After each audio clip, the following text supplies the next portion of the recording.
때는 조선시대 경기도의 한 작은 마을에 박민준이라는 젊은 선비가 살고 있었습니다. 그는 비록 신분은 낮았으나 무예에 있어서는 따를 자가 없는 뛰어난 재능을 지녔습니다. 하지만 그의 출신은 번번이 그의 발목을 잡았고 무과 시험에서는 계속해서 고배를 마셔야만 했습니다. 이번에도 한양에서 치른 과거에 낙방한 민주는 무거운 마음으로 고향을 향해 발걸음을 옮기고 있었습니다. 수년간 갈고 닦은 나의 무예와 학문이 이토록 허망하단 말인가. 미천한 집안에서 태어났다는 이유만으로 이 서름을 어찌해야 한단 말인가. 부모님을 원망할 수도 없고 그저 무심한 하늘만 탓할 뿐이로다. 가슴속 깊이 쓰라린 상처를 아는 채 민주는 지친 걸음으로 터덜터덜 길을 걸었습니다. 그러다 어느덧 은하라는 이름의 작은 마을에 다다랐고 그의 발길은 자연스레 마을 어귀의 한 주막으로 향했습니다.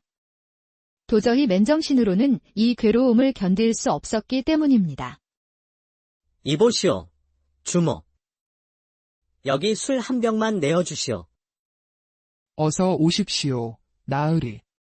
막걸리로 드릴까요? 아니면 동동주로 드릴까요? 아니, 아주 독한 놈으로 주시오. 이 뒤집힌 속이 타들어가 죄가 될 정도로 독한 것으로 말이오.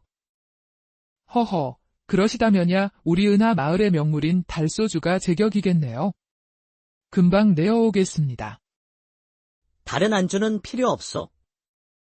지금은 술 말고는 아무것도 넘길 수 없을 것 같으니.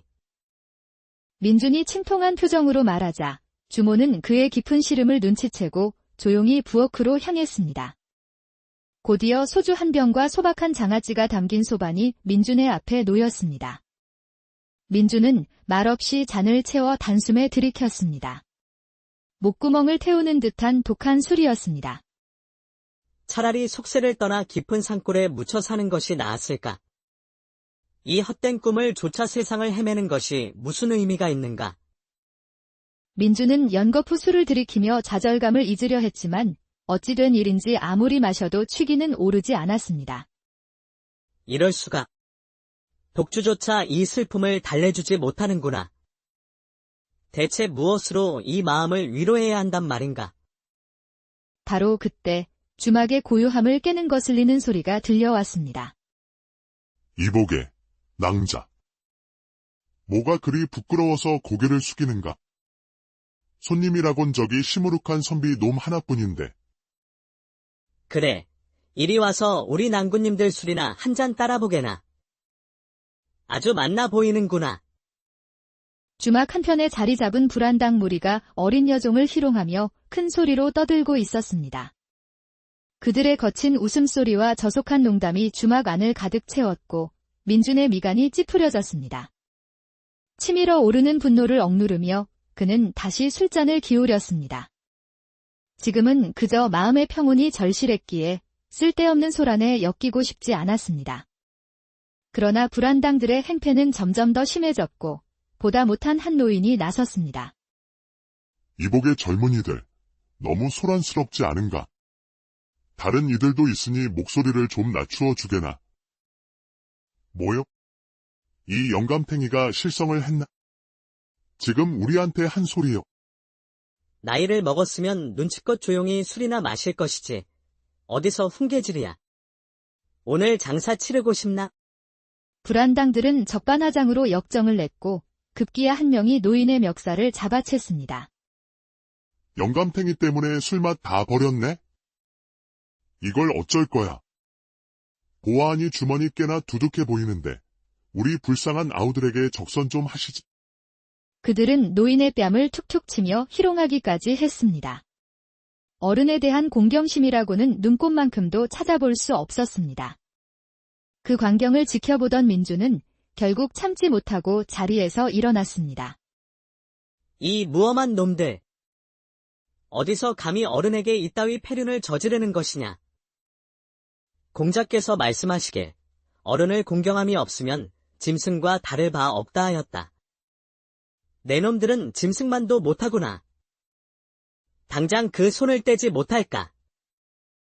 얼씨구, 이놈은 또 뭐야? 오늘 단체로 실성이라도 한 게냐? 좋다. 오늘 줄초상 한번 치러보자.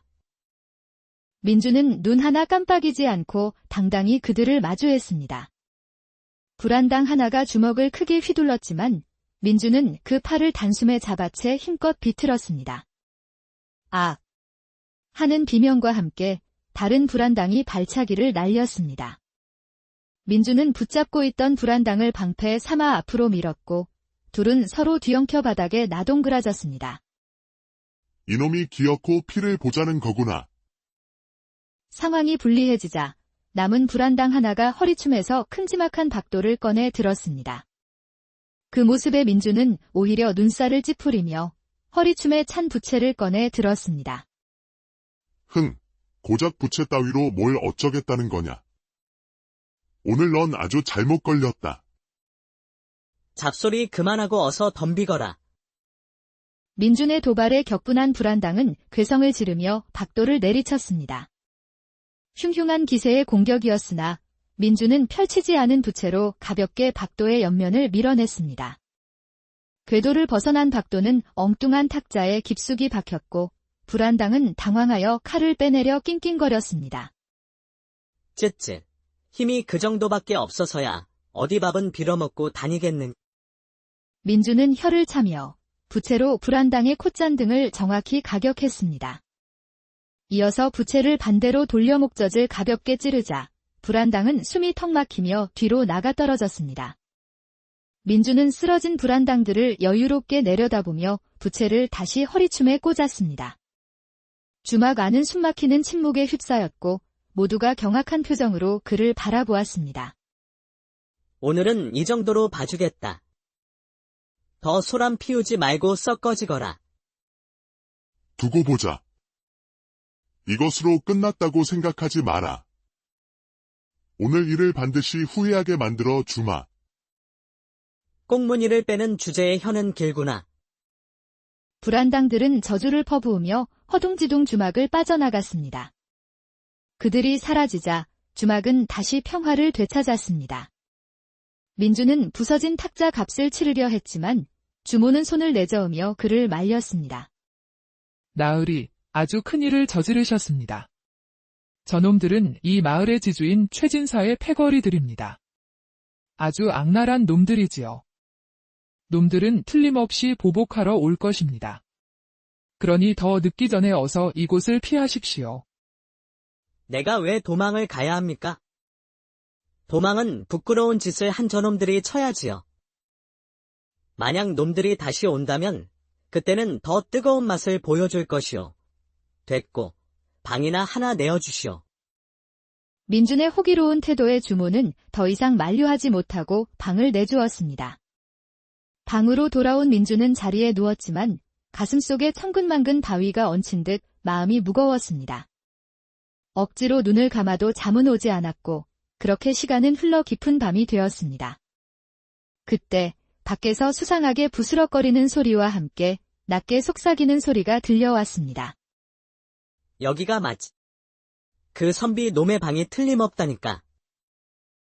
어서 들어가서 쥐도 새도 모르게 처리해버리자고. 한두 명이 아니었습니다. 어림잡아 10명은 되어 보였습니다. 민주는 수적으로 불리함을 직감했습니다. 이대로 있다가는 정말 목숨을 잃을 수도 있었습니다. 호랑이 굴에 들어가도 정신만 차리면 산다. 정신 차려라, 민준아. 그는 침착하게 이부자리 안에 베개와 옷가지를 뭉쳐 사람이 누워있는 것처럼 위장했습니다. 그리고는 몸을 벽에 바짝 붙이고 숨을 죽였습니다. 이윽고 흉기를 든 사내들이 우르르 방으로 들이닥쳐 이부자리를 무자비하게 쑤시기 시작했습니다. 민주는 그 틈을 타 재빨리 열린 문으로 빠져나왔습니다. 저놈, 저기 있다. 도망친다. 잡아라. 민주는 뒤도 돌아보지 않고 안간힘을 다해 달렸습니다. 달빛 아래 마을 바깥을 향한 필사의 추격전이 시작되었습니다.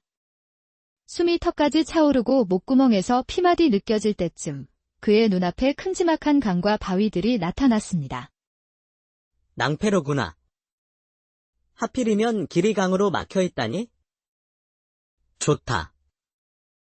오늘 내가 죽든 내 놈들이 죽든 어디 끝장을 보자. 민주는 죽기를 각오하고 멈춰 서서 결연한 눈빛으로 다가오는 패거리들을 노려보았습니다. 그런데 이게 웬일일까요?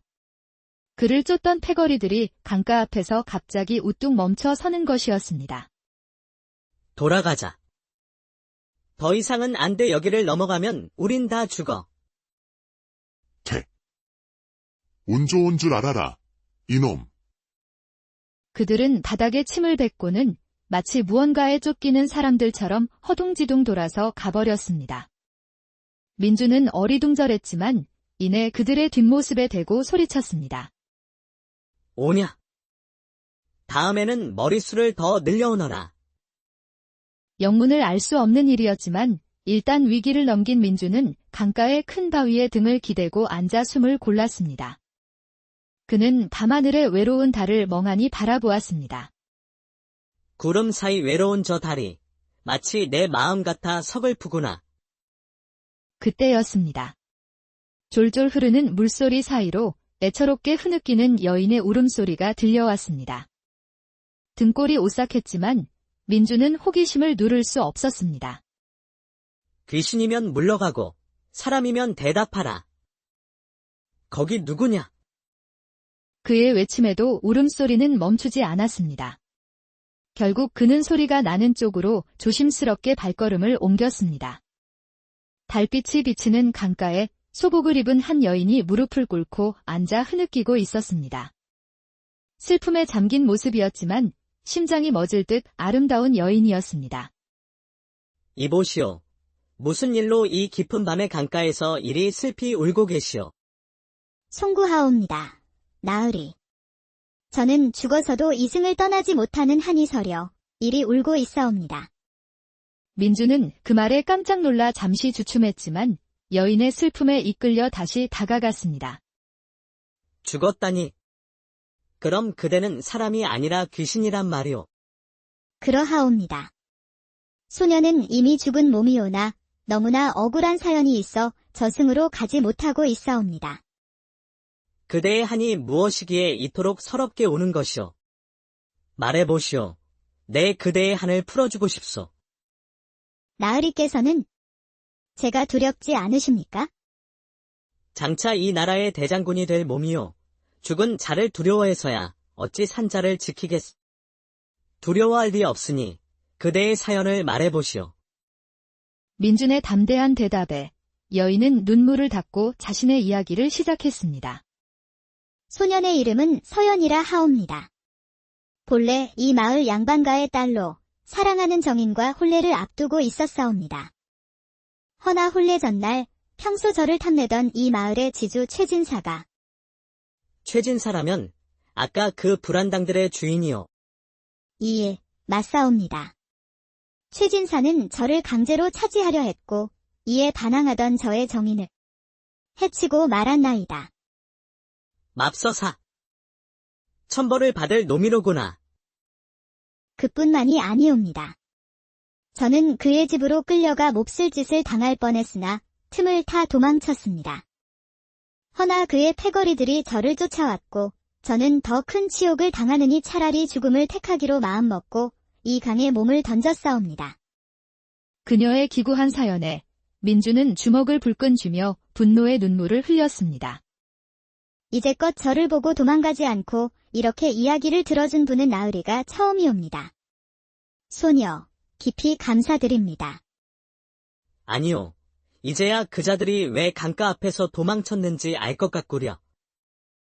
제 발이 저렸던 게지.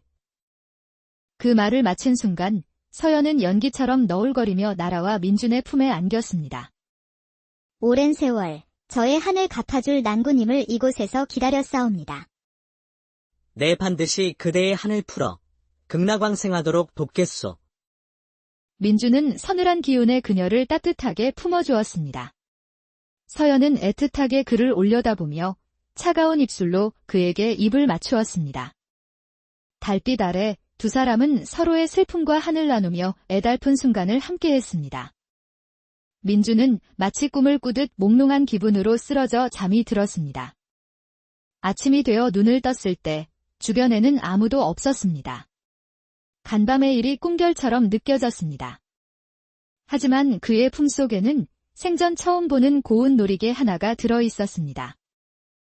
이것은 서연 낭자의 놀이개가 아닌가. 어젯밤 일은 꿈이 아니었어.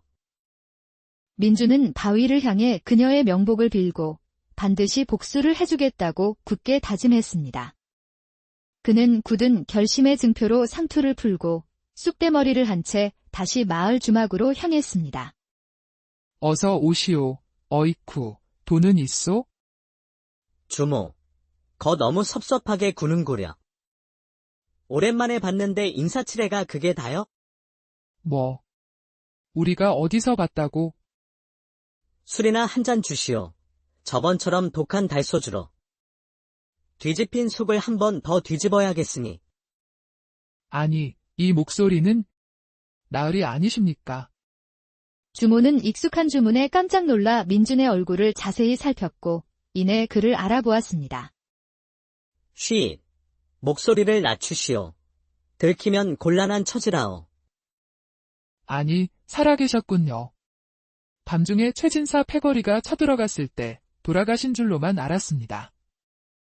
이런저런 일이 있었지요. 헌데 놈들이 강가의 바위까지는 쫓아오지 않더이다. 뭐라고요? 그곳에 다녀오셨다고요? 아니, 어떻게 살아계신 겁니까? 민주는 조용한 목소리로 간밤에 겪었던 기이한 일들을 설명해 주었습니다. 민준이 처녀 귀신의 정체가 서연 낭자였다고 말하던 순간 옆에서 일하던 여종이 쟁반을 쨍그랑하고 떨어뜨렸습니다. 그러고는 아주 서럽게 울음을 터뜨렸습니다. 저희 언니를 만나셨군요. 언니는 아직도 그 한을 풀지 못하고 구천을 헤매고 있던가요? 여종의 정체는 바로 서연의 친동생, 서아였던 것입니다. 민준이 품속의 놀이개를 꺼내 보여주자 서아는 그것이 틀림없는 언니의 것이라며 더욱 서럽게 울었습니다. 그렇구려. 내가 다시 이곳에 돌아온 이유는 그대 언니의 한을 풀어주기 위함이요. 그렇다면 저도 돕겠습니다. 제가 아니면 누가 언니의 원한을 풀어줄 수 있겠습니까? 주모는 두 사람을 조용한 방으로 안내했습니다. 그곳에서 서아는 최진사가 저지른 온갖 악행들을 털어놓았습니다. 최진사는 흉년이 들었을 때 터무니없는 이자로 돈을 빌려주고 마을 사람들의 토지를 모두 빼앗았습니다. 그 모든 악행이 기록된 빈문서와 일지가 그의 서재, 비밀 서랍장 안에 숨겨져 있습니다. 그렇다면 몰래 그의 집으로 잠입해야겠군. 마침 가까운 시일 내에 그가 큰 잔치를 벌인다고 합니다. 그 혼란을 틈타 숨어 들어가는 것이 어떻겠습니까? 좋은 생각이요. 그리고 마침내 잔칫날이 되었습니다. 최진사의 저택은 흥겨운 가락과 방탕한 웃음소리로 넘쳐났습니다. 민주는 나이든 거지로 변장하여 저택 주변을 어슬렁거렸습니다. 이보쇼, 영감. 괜히 어슬렁거리지 말고 저리 좀 꺼지시오. 어이구, 인심도 각박해라. 알겠수다. 갈 테니 소리 좀 그만 지르시오. 민주는 짐짓 물러나는 척하며 경비가 없는 담벼락을 찾아냈습니다. 그는 가볍게 도움닫기를 하여 제비처럼 날렵하게 담을 넘어섰습니다. 그림자 속에 몸을 숨긴 채 그는 곧장 최진사의 서재를 찾아냈습니다. 천하의 악당 놈 주제에 번듯한 집에 사는구나. 반드시 내 놈의 죄를 만천하에 드러내주겠다. 그는 서아가 말해준 대로 비밀 서랍장을 찾아냈고 그 안에서 빈문서와 일지를 발견했습니다. 문서를 품에 넣고 막 빠져나가려던 순간 문 앞에서 예상치 못한 인물과 마주쳤습니다. 거기까지다. 이놈. 내 놈이 올 줄 이미 알고 있었다. 바로 최진사였습니다. 그의 뒤로는 수많은 패거리들이 서재 앞을 포위하고 있었습니다. 최진사는 비열하게 웃으며 포박당한 주모와 서아를 끌고 나타났습니다. 내 놈이 주모와 작당하여 꾸민 짓을 내 모를 줄 알았더냐. 모든 것이 함정이었습니다. 최진사는 이미 모든 것을 눈치채고 주모를 신문하여 이 모든 덫을 파놓았던 것입니다. 그 더러운 손을 당장 내려놓지 못하겠느냐. 소용없다. 훔친 장부를 내려놓거라. 그렇지 않으면 이 여자들의 목숨은 없을 것이다. 민주는 치밀어 오르는 분노로 손이 부들부들 떨렸습니다. 절체절명의 위기였습니다. 이놈, 최진사. 그렇게 원한다면 내 놈이 직접 와서 가져가거라. 허허, 마지막 발악이 가상하구나. 좋다. 내 손으로 직접 내 놈의 목숨과 함께 거두어주마. 최진사가 비웃으며 민준에게 다가가 그의 품을 뒤지던 그때였습니다. 민준의 품속에 있던 놀이개가 섬뜩한 푸른 빛을 뿜어내기 시작했습니다. 동시에 살을 애는 듯한 차가운 바람이 일어나 최진사의 몸을 휘감았습니다. 으악. 이게 도대체 무엇이냐? 무슨 요사스러운 짓이냐? 공포에 질린 최진사의 눈앞에 창백한 얼굴의 서연이 나타났습니다. 그녀는 머리카락을 휘날리며 귀를 찢는 듯한 끔찍한 비명을 내질렀습니다. 이놈, 최진사. 내 사랑하는 이의 목숨을 빼앗고 내 순결을 짓밟았으니 그 죗값을 피하지 못하리라. 서연의 차가운 손이 최진사의 목을 감싸는 순간 그의 얼굴은 순식간에 창백하게 변했습니다. 숨이 막힌 최진사는 입에서 물을 토해내기 시작했고 마치 물에 빠진 사람처럼 발버둥 쳤습니다. 이윽고 그는 눈을 뒤집은 채 그 자리에 쓰러졌습니다. 서연의 원한에 의해 산채로 익사한 것입니다. 귀신이다. 도망쳐라. 그 모습을 본 최진사의 패거리들은 공포에 질려 혼비백산하며 뿔뿔이 흩어져 도망쳤습니다. 원수를 갚은 서연은 민준을 향해 마지막으로 평온한 미소를 지어 보였습니다. 나으리, 이제 저의 한이 모두 풀렸사옵니다. 진심으로 감사드립니다. 서연 낭자, 이제 마음 편히 저승으로 가시오. 이승의 억울함은 모두 씻어졌소. 서연의 모습은 천천히 빛이 되어 사라졌고 그 자리에는 평온함만이 남았습니다. 이제 모든 것이 끝났소. 이후 민주는 최진사의 악행이 담긴 장부를 관아에 고발했습니다. 그의 모든 죄가 낱낱이 밝혀졌고 억울하게 고통받던 마을 사람들은 모두 자유를 되찾았습니다. 언니의 한을 풀어준 민준에게 서아는 깊은 사랑을 느끼게 되었습니다.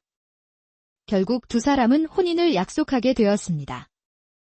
양반가의 사위가 된 민준은 신분의 굴레에서 벗어나 그토록 원하던 무과시험에 장원급제하였습니다.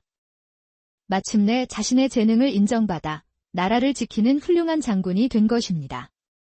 그렇게 민준은 아내 서아와 함께 행복한 가정을 이루며 오래오래 백성들 때는 조선시대 경기도의 한 작은 마을에 박민준이라는 젊은 선비가 살고 있었습니다. 그는 비록 신분은 낮았으나 무예에 있어서는 따를 자가 없는 뛰어난 재능을 지녔습니다. 하지만 그의 출신은 번번이 그의 발목을 잡았고 무과 시험에서는 계속해서 고배를 마셔야만 했습니다. 이번에도 한양에서 치른 과거의 낙방한 민준은 무거운 마음으로 고향을 향해 발걸음을 옮기고 있었습니다. 수년간 갈고 닦은 나의 무예와 학문이 이토록 허망하단 말인가. 미천한 집안에서 태어났다는 이유만으로 이 서름을 어찌해야 한단 말인가. 부모님을 원망할 수도 없고 그저 무심한 하늘만 탓할 뿐이로다. 가슴속 깊이 쓰라린 상처를 아는 채 민주는 지친 걸음으로 터덜터덜 길을 걸었습니다. 그러다 어느덧 은하라는 이름의 작은 마을에 다다랐고 그의 발길은 자연스레 마을 어귀의 한 주막으로 향했습니다. 도저히 맨정신으로는 이 괴로움을 견딜 수 없었기 때문입니다. 이보시오, 주모. 여기 술 한 병만 내어주시오. 어서 오십시오, 나으리. 막걸리로 드릴까요? 아니면 동동주로 드릴까요? 아니, 아주 독한 놈으로 주시오. 이 뒤집힌 속이 타들어가 제가 될 정도로 독한 것으로 말이오. 허허, 그러시다면야 우리 은하 마을의 명물인 달소주가 제격이겠네요. 금방 내어오겠습니다. 다른 안주는 필요 없소. 지금은 술 말고는 아무것도 넘길 수 없을 것 같으니. 민준이 침통한 표정으로 말하자 주모는 그의 깊은 시름을 눈치채고 조용히 부엌으로 향했습니다. 곧이어 소주 한 병과 소박한 장아찌가 담긴 소반이 민준의 앞에 놓였습니다. 민준은 말없이 잔을 채워 단숨에 들이켰습니다. 목구멍을 태우는 듯한 독한 술이었습니다. 차라리 속세를 떠나 깊은 산골에 묻혀 사는 것이 나았을까? 이 헛된 꿈을 조차 세상을 헤매는 것이 무슨 의미가 있는가? 민준은 연거푸 술을 들이키며 좌절감을 잊으려 했지만 어찌 된 일인지 아무리 마셔도 취기는 오르지 않았습니다. 이럴 수가. 독주조차 이 슬픔을 달래주지 못하는구나. 대체 무엇으로 이 마음을 위로해야 한단 말인가?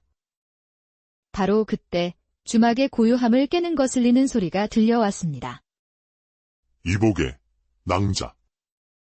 뭐가 그리 부끄러워서 고개를 숙이는가? 손님이라곤 저기 시무룩한 선비 놈 하나뿐인데. 그래, 이리 와서 우리 낭군님들 술이나 한 잔 따라보게나. 아주 만나 보이는구나. 주막 한편에 자리 잡은 불안당 무리가 어린 여종을 희롱하며 큰 소리로 떠들고 있었습니다. 그들의 거친 웃음소리와 저속한 농담이 주막 안을 가득 채웠고 민준의 미간이 찌푸려졌습니다. 치밀어 오르는 분노를 억누르며 그는 다시 술잔을 기울였습니다. 지금은 그저 마음의 평온이 절실했기에 쓸데없는 소란에 엮이고 싶지 않았습니다. 그러나 불안당들의 행패는 점점 더 심해졌고 보다 못한 한 노인이 나섰습니다. 이복의 젊은이들, 너무 소란스럽지 않은가? 다른 이들도 있으니 목소리를 좀 낮추어 주게나. 뭐요? 이 영감탱이가 실성을 했나? 지금 우리한테 한 소리요. 나이를 먹었으면 눈치껏 조용히 술이나 마실 것이지. 어디서 훈계질이야. 오늘 장사 치르고 싶나? 불안당들은 적반하장으로 역정을 냈고 급기야 한 명이 노인의 멱살을 잡아챘습니다. 영감탱이 때문에 술맛 다 버렸네? 이걸 어쩔 거야.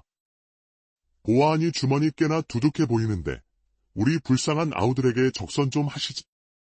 그들은 노인의 뺨을 툭툭 치며 희롱하기까지 했습니다. 어른에 대한 공경심이라고는 눈꼽만큼도 찾아볼 수 없었습니다. 그 광경을 지켜보던 민준은 결국 참지 못하고 자리에서 일어났습니다. 이 무엄한 놈들. 어디서 감히 어른에게 이따위 폐륜을 저지르는 것이냐. 공자께서 말씀하시길 어른을 공경함이 없으면 짐승과 다를 바 없다 하였다. 내 놈들은 짐승만도 못하구나. 당장 그 손을 떼지 못할까? 얼씨구, 이놈은 또 뭐야? 오늘 단체로 실성이라도 한 게냐? 좋다. 오늘 줄초상 한번 치러보자. 민준은 눈 하나 깜빡이지 않고 당당히 그들을 마주했습니다.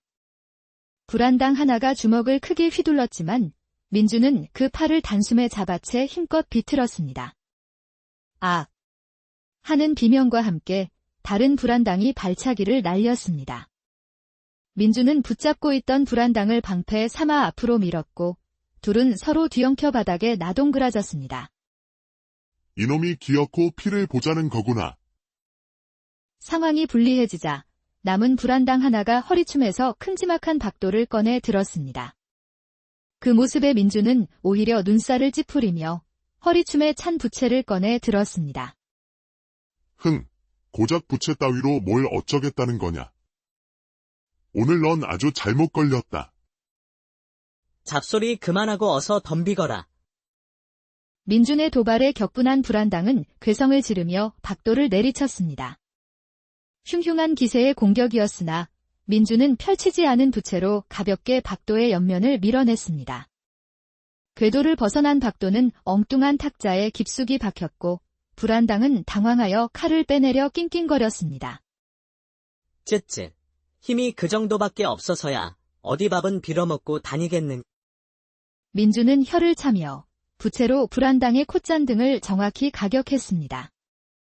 이어서 부채를 반대로 돌려 목젖을 가볍게 찌르자 불안당은 숨이 턱 막히며 뒤로 나가 떨어졌습니다. 민주는 쓰러진 불안당들을 여유롭게 내려다보며 부채를 다시 허리춤에 꽂았습니다. 주막 안은 숨막히는 침묵에 휩싸였고 모두가 경악한 표정으로 그를 바라보았습니다. 오늘은 이 정도로 봐주겠다. 더 소란 피우지 말고 썩 꺼지거라. 두고 보자. 이것으로 끝났다고 생각하지 마라. 오늘 일을 반드시 후회하게 만들어 주마.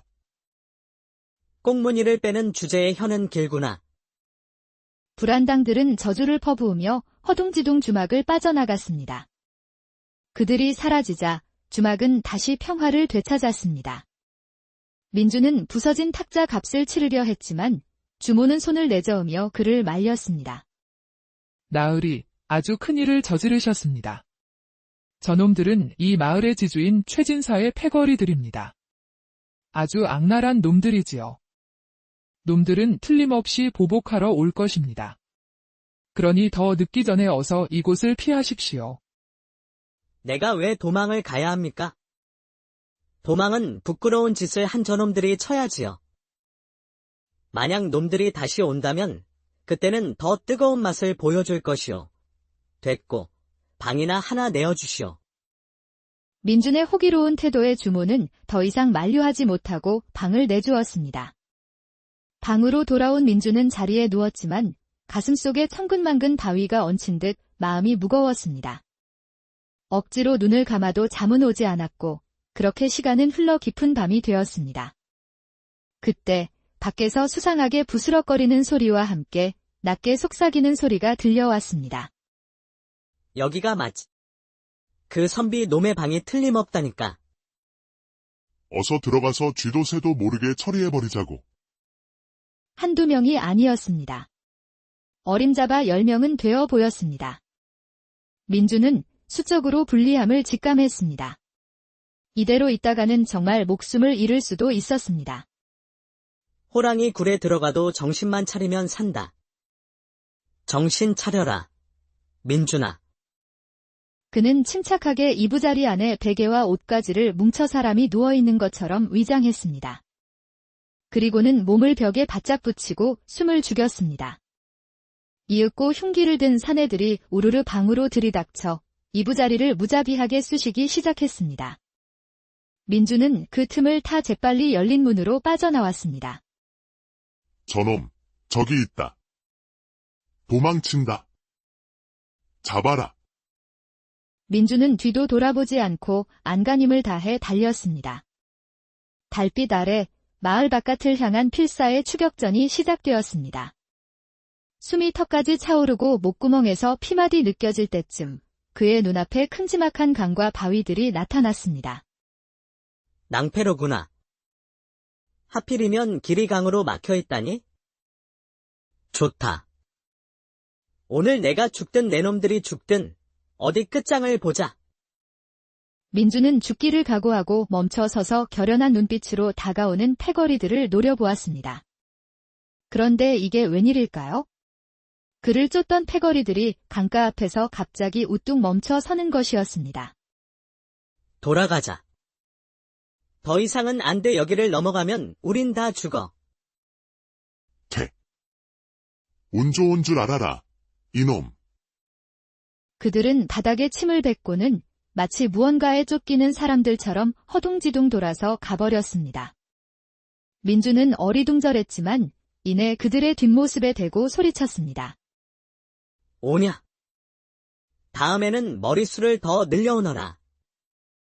영문을 알 수 없는 일이었지만 일단 위기를 넘긴 민주는 강가의 큰 바위에 등을 기대고 앉아 숨을 골랐습니다. 그는 밤하늘의 외로운 달을 멍하니 바라보았습니다. 구름 사이 외로운 저 달이 마치 내 마음 같아 서글프구나. 그때였습니다. 졸졸 흐르는 물소리 사이로 애처롭게 흐느끼는 여인의 울음소리가 들려왔습니다. 등골이 오싹했지만 민주는 호기심을 누를 수 없었습니다. 귀신이면 물러가고 사람이면 대답하라. 거기 누구냐? 그의 외침에도 울음소리는 멈추지 않았습니다. 결국 그는 소리가 나는 쪽으로 조심스럽게 발걸음을 옮겼습니다. 달빛이 비치는 강가에 소복을 입은 한 여인이 무릎을 꿇고 앉아 흐느끼고 있었습니다. 슬픔에 잠긴 모습이었지만 심장이 멎을 듯 아름다운 여인이었습니다. 이보시오. 무슨 일로 이 깊은 밤의 강가에서 이리 슬피 울고 계시오. 송구하옵니다. 나으리. 저는 죽어서도 이승을 떠나지 못하는 한이 서려 이리 울고 있사옵니다. 민주는 그 말에 깜짝 놀라 잠시 주춤했지만 여인의 슬픔에 이끌려 다시 다가갔습니다. 죽었다니. 그럼 그대는 사람이 아니라 귀신이란 말이오. 그러하옵니다. 소녀는 이미 죽은 몸이오나 너무나 억울한 사연이 있어 저승으로 가지 못하고 있사옵니다. 그대의 한이 무엇이기에 이토록 서럽게 우는 것이오. 말해보시오. 내 그대의 한을 풀어주고 싶소. 나으리께서는 제가 두렵지 않으십니까? 장차 이 나라의 대장군이 될 몸이오. 죽은 자를 두려워해서야 어찌 산 자를 지키겠소. 두려워할 리 없으니 그대의 사연을 말해보시오. 민준의 담대한 대답에 여인은 눈물을 닦고 자신의 이야기를 시작했습니다. 소년의 이름은 서연이라 하옵니다. 본래 이 마을 양반가의 딸로 사랑하는 정인과 혼례를 앞두고 있었사옵니다. 허나 혼례 전날 평소 저를 탐내던 이 마을의 지주 최진사가 최진사라면 아까 그 불안당들의 주인이요. 이에 맞사옵니다. 최진사는 저를 강제로 차지하려 했고 이에 반항하던 저의 정인을 해치고 말았나이다. 맙서사. 천벌을 받을 놈이로구나. 그뿐만이 아니옵니다. 저는 그의 집으로 끌려가 몹쓸 짓을 당할 뻔했으나 틈을 타 도망쳤습니다. 허나 그의 패거리들이 저를 쫓아왔고 저는 더 큰 치욕을 당하느니 차라리 죽음을 택하기로 마음먹고 이 강에 몸을 던졌사옵니다. 그녀의 기구한 사연에 민주는 주먹을 불끈 쥐며 분노의 눈물을 흘렸습니다. 이제껏 저를 보고 도망가지 않고 이렇게 이야기를 들어준 분은 나으리가 처음이옵니다. 소녀, 깊이 감사드립니다. 아니요. 이제야 그자들이 왜 강가 앞에서 도망쳤는지 알 것 같구려. 제 발이 저렸던 게지. 그 말을 마친 순간 서연은 연기처럼 너울거리며 날아와 민준의 품에 안겼습니다. 오랜 세월 저의 한을 갚아줄 난구님을 이곳에서 기다렸사옵니다. 내 반드시 그대의 한을 풀어 극락왕생하도록 돕겠소. 민주는 서늘한 기운의 그녀를 따뜻하게 품어주었습니다. 서연은 애틋하게 그를 올려다보며 차가운 입술로 그에게 입을 맞추었습니다. 달빛 아래 두 사람은 서로의 슬픔과 한을 나누며 애달픈 순간을 함께했습니다. 민주는 마치 꿈을 꾸듯 몽롱한 기분으로 쓰러져 잠이 들었습니다. 아침이 되어 눈을 떴을 때 주변에는 아무도 없었습니다. 간밤의 일이 꿈결처럼 느껴졌습니다. 하지만 그의 품속에는 생전 처음 보는 고운 놀이개 하나가 들어있었습니다. 이것은 서연 낭자의 놀이개가 아닌가. 어젯밤 일은 꿈이 아니었어. 민주는 바위를 향해 그녀의 명복을 빌고 반드시 복수를 해주겠다고 굳게 다짐했습니다. 그는 굳은 결심의 증표로 상투를 풀고 쑥대머리를 한 채 다시 마을 주막으로 향했습니다. 어서 오시오. 어이쿠, 돈은 있소? 주모, 거 너무 섭섭하게 구는구려. 오랜만에 봤는데 인사치레가 그게 다요? 뭐? 우리가 어디서 봤다고? 술이나 한 잔 주시오. 저번처럼 독한 달소주로. 뒤집힌 속을 한 번 더 뒤집어야겠으니. 아니, 이 목소리는 나으리 아니십니까? 주모는 익숙한 주문에 깜짝 놀라 민준의 얼굴을 자세히 살폈고 이내 그를 알아보았습니다. 쉬, 목소리를 낮추시오. 들키면 곤란한 처지라오. 아니, 살아계셨군요. 밤중에 최진사 패거리가 쳐들어갔을 때 돌아가신 줄로만 알았습니다. 이런저런 일이 있었지요. 헌데 놈들이 강가의 바위까지는 쫓아오지 않더이다. 뭐라고요? 그곳에 다녀오셨다고요? 아니, 어떻게 살아계신 겁니까? 민주는 조용한 목소리로 간밤에 겪었던 기이한 일들을 설명해 주었습니다. 민준이 처녀 귀신의 정체가 서연 낭자였다고 말하던 순간 옆에서 일하던 여종이 쟁반을 쨍그랑하고 떨어뜨렸습니다. 그러고는 아주 서럽게 울음을 터뜨렸습니다. 저희 언니를 만나셨군요. 언니는 아직도 그 한을 풀지 못하고 구천을 헤매고 있던가요? 여종의 정체는 바로 서연의 친동생, 서아였던 것입니다. 민준이 품속의 놀이개를 꺼내 보여주자 서아는 그것이 틀림없는 언니의 것이라며 더욱 서럽게 울었습니다.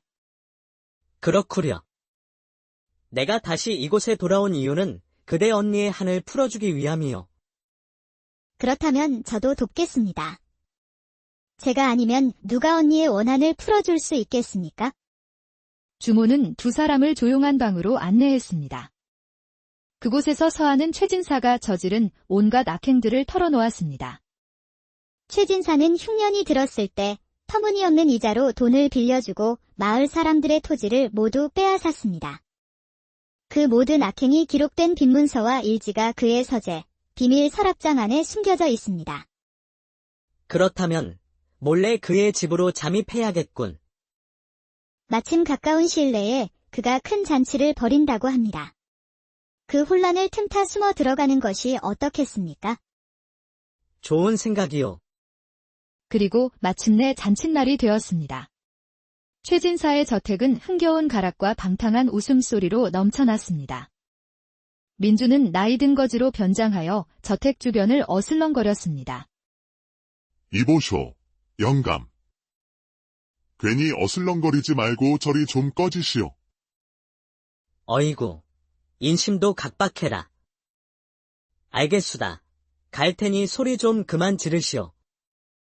민주는 짐짓 물러나는 척하며 경비가 없는 담벼락을 찾아냈습니다.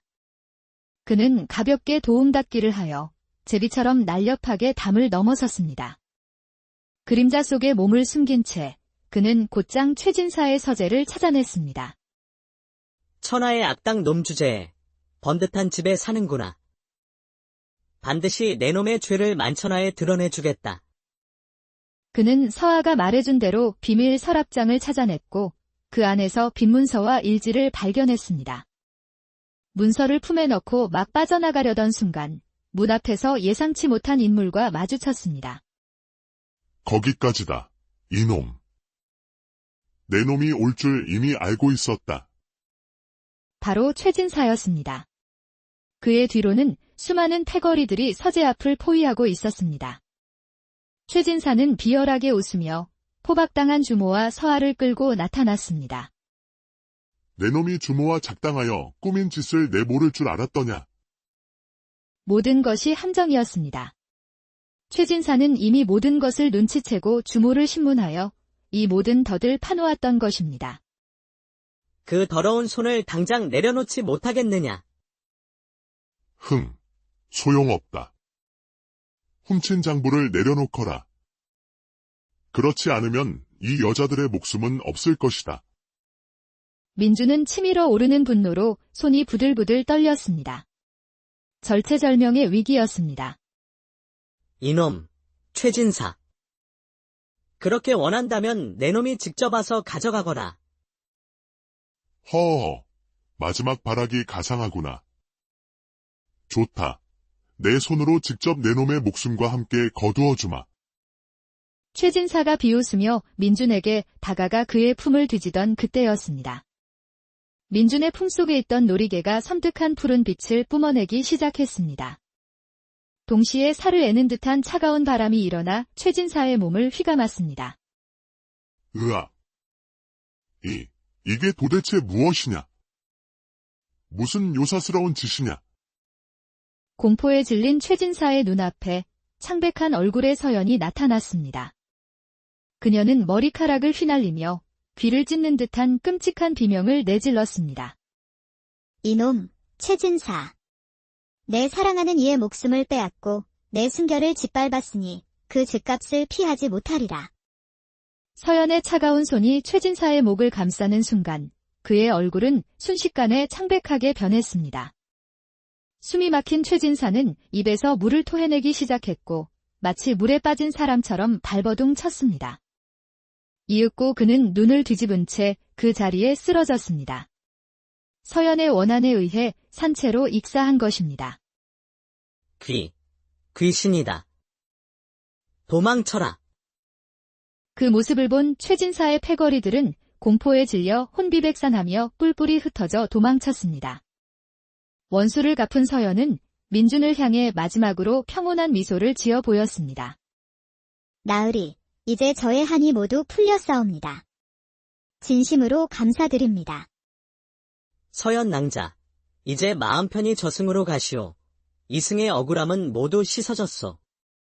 서연의 모습은 천천히 빛이 되어 사라졌고 그 자리에는 평온함만이 남았습니다. 이제 모든 것이 끝났소. 이후 민주는 최진사의 악행이 담긴 장부를 관아에 고발했습니다. 그의 모든 죄가 낱낱이 밝혀졌고 억울하게 고통받던 마을 사람들은 모두 자유를 되찾았습니다. 언니의 한을 풀어준 민준에게 서아는 깊은 사랑을 느끼게 되었습니다. 결국 두 사람은 혼인을 약속하게 되었습니다. 양반가의 사위가 된 민준은 신분의 굴레에서 벗어나 그토록 원하던 무과 시험에 장원급제하였습니다. 마침내 자신의 재능을 인정받아 나라를 지키는 훌륭한 장군이 된 것입니다. 그렇게 민준은 아내 서아와 함께 행복한 가정을 이루며 오래오래 백성들 때는 조선시대 경기도의 한 작은 마을에 박민준이라는 젊은 선비가 살고 있었습니다. 그는 비록 신분은 낮았으나 무예에 있어서는 따를 자가 없는 뛰어난 재능을 지녔습니다. 하지만 그의 출신은 번번이 그의 발목을 잡았고 무과 시험에서는 계속해서 고배를 마셔야만 했습니다. 이번에도 한양에서 치른 과거의 낙방한 민준은 무거운 마음으로 고향을 향해 발걸음을 옮기고 있었습니다.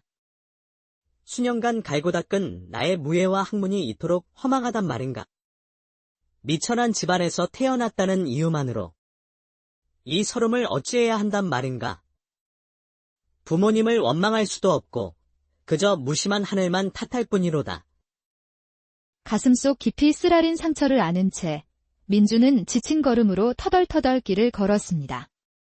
그러다 어느덧 은하라는 이름의 작은 마을에 다다랐고 그의 발길은 자연스레 마을 어귀의 한 주막으로 향했습니다. 도저히 맨정신으로는 이 괴로움을 견딜 수 없었기 때문입니다. 이보시오, 주모. 여기 술 한 병만 내어주시오. 어서 오십시오, 나으리. 막걸리로 드릴까요? 아니면 동동주로 드릴까요? 아니, 아주 독한 놈으로 주시오. 이 뒤집힌 속이 타들어가 제가 될 정도로 독한 것으로 말이오. 허허, 그러시다면야 우리 은하 마을의 명물인 달소주가 제격이겠네요. 금방 내어오겠습니다. 다른 안주는 필요 없소. 지금은 술 말고는 아무것도 넘길 수 없을 것 같으니. 민준이 침통한 표정으로 말하자 주모는 그의 깊은 시름을 눈치채고 조용히 부엌으로 향했습니다. 곧이어 소주 한 병과 소박한 장아찌가 담긴 소반이 민준의 앞에 놓였습니다. 민준은 말없이 잔을 채워 단숨에 들이켰습니다. 목구멍을 태우는 듯한 독한 술이었습니다. 차라리 속세를 떠나 깊은 산골에 묻혀 사는 것이 나았을까? 이 헛된 꿈을 조차 세상을 헤매는 것이 무슨 의미가 있는가? 민준은 연거푸 술을 들이키며 좌절감을 잊으려 했지만 어찌 된 일인지 아무리 마셔도 취기는 오르지 않았습니다. 이럴 수가. 독주조차 이 슬픔을 달래주지 못하는구나. 대체 무엇으로 이 마음을 위로해야 한단 말인가? 바로 그때 주막의 고요함을 깨는 거슬리는 소리가 들려왔습니다. 이보게, 낭자. 뭐가 그리 부끄러워서 고개를 숙이는가? 손님이라곤 저기 시무룩한 선비 놈 하나뿐인데. 그래, 이리 와서 우리 낭군님들 술이나 한 잔 따라보게나. 아주 만나 보이는구나. 주막 한편에 자리 잡은 불안당 무리가 어린 여종을 희롱하며 큰 소리로 떠들고 있었습니다. 그들의 거친 웃음소리와 저속한 농담이 주막 안을 가득 채웠고 민준의 미간이 찌푸려졌습니다. 치밀어 오르는 분노를 억누르며 그는 다시 술잔을 기울였습니다. 지금은 그저 마음의 평온이 절실했기에 쓸데없는 소란에 엮이고 싶지 않았습니다. 그러나 불안당들의 행패는 점점 더 심해졌고 보다 못한 한 노인이 나섰습니다. 이복의 젊은이들, 너무 소란스럽지 않은가? 다른 이들도 있으니 목소리를 좀 낮추어 주게나. 뭐요? 이 영감탱이가 실성을 했나? 지금 우리한테 한 소리요. 나이를 먹었으면 눈치껏 조용히 술이나 마실 것이지. 어디서 훈계질이야. 오늘 장사 치르고 싶나? 불안당들은 적반하장으로 역정을 냈고 급기야 한 명이 노인의 멱살을 잡아챘습니다. 영감탱이 때문에 술맛 다 버렸네? 이걸 어쩔 거야? 보아하니 주머니 꽤나 두둑해 보이는데 우리 불쌍한 아우들에게 적선 좀 하시지. 그들은 노인의 뺨을 툭툭 치며 희롱하기까지 했습니다. 어른에 대한 공경심이라고는 눈꼽만큼도 찾아볼 수 없었습니다. 그 광경을 지켜보던 민주는 결국 참지 못하고 자리에서 일어났습니다. 이 무엄한 놈들. 어디서 감히 어른에게 이따위 폐륜을 저지르는 것이냐. 공자께서 말씀하시길 어른을 공경함이 없으면 짐승과 다를 바 없다 하였다. 내 놈들은 짐승만도 못하구나. 당장 그 손을 떼지 못할까? 얼씨구, 이놈은 또 뭐야? 오늘 단체로 실성이라도 한 게냐? 좋다. 오늘 줄초상 한번 치러보자. 민주는 눈 하나 깜빡이지 않고 당당히 그들을 마주했습니다. 불안당 하나가 주먹을 크게 휘둘렀지만 민주는 그 팔을 단숨에 잡아채 힘껏 비틀었습니다. 아! 하는 비명과 함께 다른 불안당이 발차기를 날렸습니다. 민주는 붙잡고 있던 불안당을 방패 삼아 앞으로 밀었고 둘은 서로 뒤엉켜 바닥에 나동그라졌습니다. 이놈이 기어코 피를 보자는 거구나. 상황이 불리해지자 남은 불안당 하나가 허리춤에서 큼지막한 박도를 꺼내 들었습니다. 그 모습에 민주는 오히려 눈살을 찌푸리며 허리춤에 찬 부채를 꺼내 들었습니다. 고작 부채 따위로 뭘 어쩌겠다는 거냐. 오늘 넌 아주 잘못 걸렸다. 잡소리 그만하고 어서 덤비거라. 민준의 도발에 격분한 불안당은 괴성을 지르며 박도를 내리쳤습니다. 흉흉한 기세의 공격이었으나 민주는 펼치지 않은 부채로 가볍게 박도의 옆면을 밀어냈습니다.